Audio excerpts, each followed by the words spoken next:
আসসালামু আলাইকুম, কেমন আছো বন্ধুরা? আশা করছি সবাই ভালো আছো।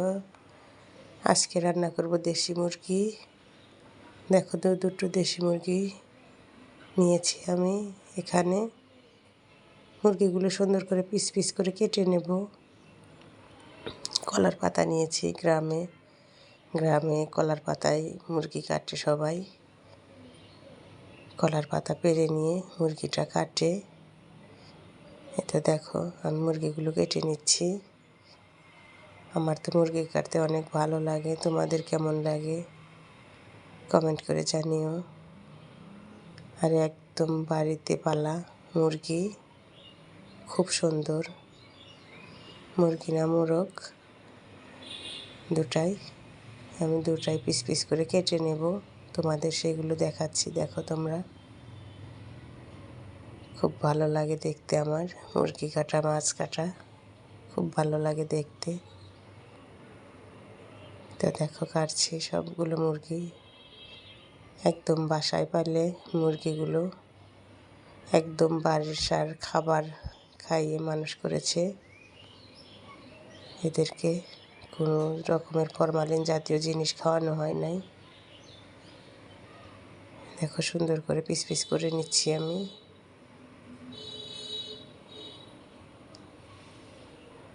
তাহলে যদি হয় মাটির চুলায় রান্না, তাহলে তো কথাই নাই বন্ধুরা। মাটির চুলার রান্না খেয়ে দেখবা তোমরা কেমন লাগে। মাটির চুলায় রান্না করলে রান্নাটা অনেক টেস্ট হয়।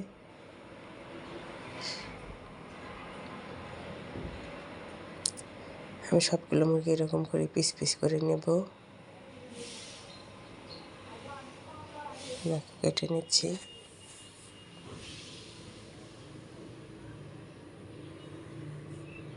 বাসায় থেকে মুরগিগুলো ধরা হয়েছে সকালে, ধরে তারপরে রান্না করা হবে এখন।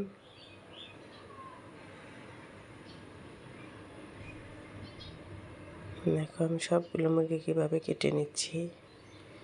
এটাও কেটে নিচ্ছি, কেটে তোমাদের দেখাচ্ছি সবগুলো মুরগি কেটে।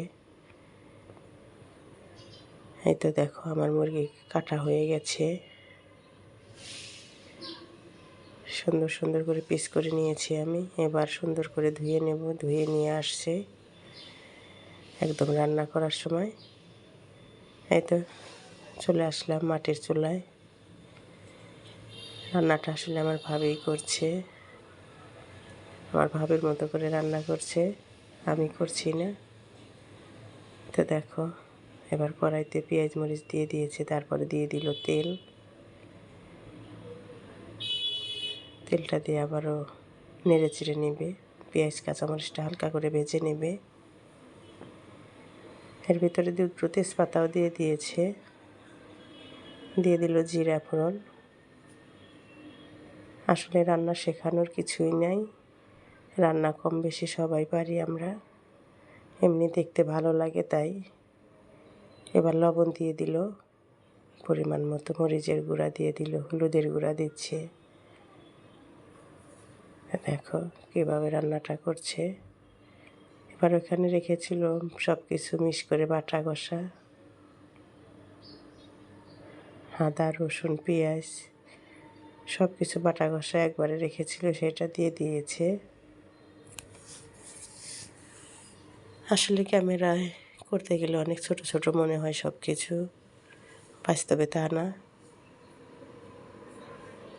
বাস্তবে সব জিনিসই বেশি দেখা যায়, বড় হয়। এত সুন্দর করে মশলাটা কষিয়ে তারপরে মাংসটা দিয়ে দিচ্ছে। মাংসটা কষিয়ে নেবে। এবার দিয়ে দিল মুরগির মশলা। মুরগির মশলা দিয়ে আবারও নেড়ে চেড়ে নেবে সুন্দর করে।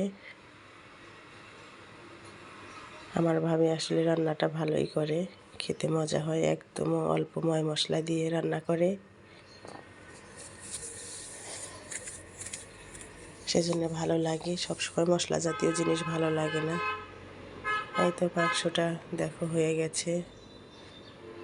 পুরো ভিডিও দেখাইতে গেলে অনেক বড় হয়ে যায় ভিডিওটা, তাই জন্য আমি অল্প অল্পই দেখাচ্ছি তোমাদের। এবার ভাজনা বাটা রেখেছিল সেটা দিয়ে দিচ্ছে।